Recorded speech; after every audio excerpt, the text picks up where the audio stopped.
But we begin with Chief Intelligence Correspondent Catherine Herridge here in Washington with what is new in this report and what it means. Good evening, Catherine. Well, thank you, Brett. Despite public assurances that they want to cooperate, the 83-page report found that Mrs. Clinton and her most senior aides refused interviews with government investigators. Today, top Republicans were quick to respond. Secretary Clinton created this vulnerability.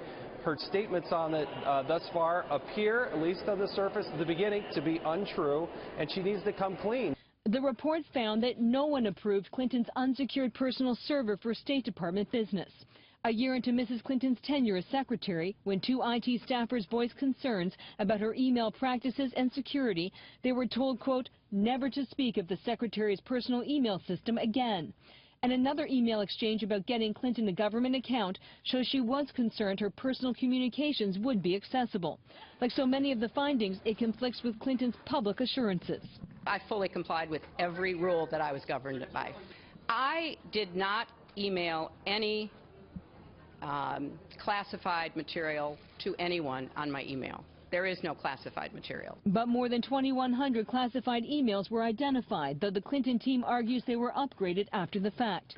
A January 2011 email from Clinton IT specialist Brian Pagliano, who struck an immunity deal with the Justice Department, documents 2 cyber attacks on the server in a single day.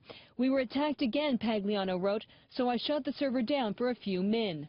The report found other secretaries did use private email, but none used a personal server like Clinton.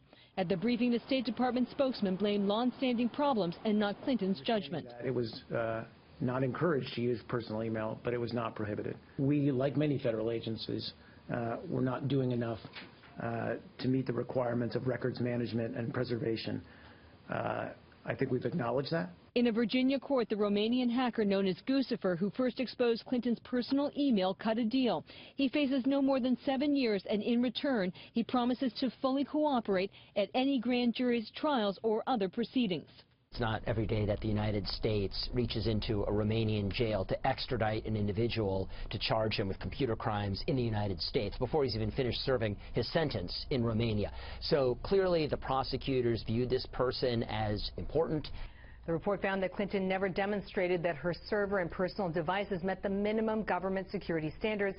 And while the campaign says there's no evidence the system was hacked, a congressional source briefed on the report said that is false and the issue was outside the scope of the Inspector General's work, Brett. With Pagliano and now this hacker Guccifer getting at least some deal with the Justice Department, I mean, it suggests they're tapping them for something. Look, the Justice Department and the FBI are very serious professional organizations, and they would not have cut a deal with the Romanian hacker Guccifer unless they felt he had something valuable to add. And in this particular case, based on our ongoing reporting, I do not believe in coincidences. Yeah. Okay, Catherine, we will follow it.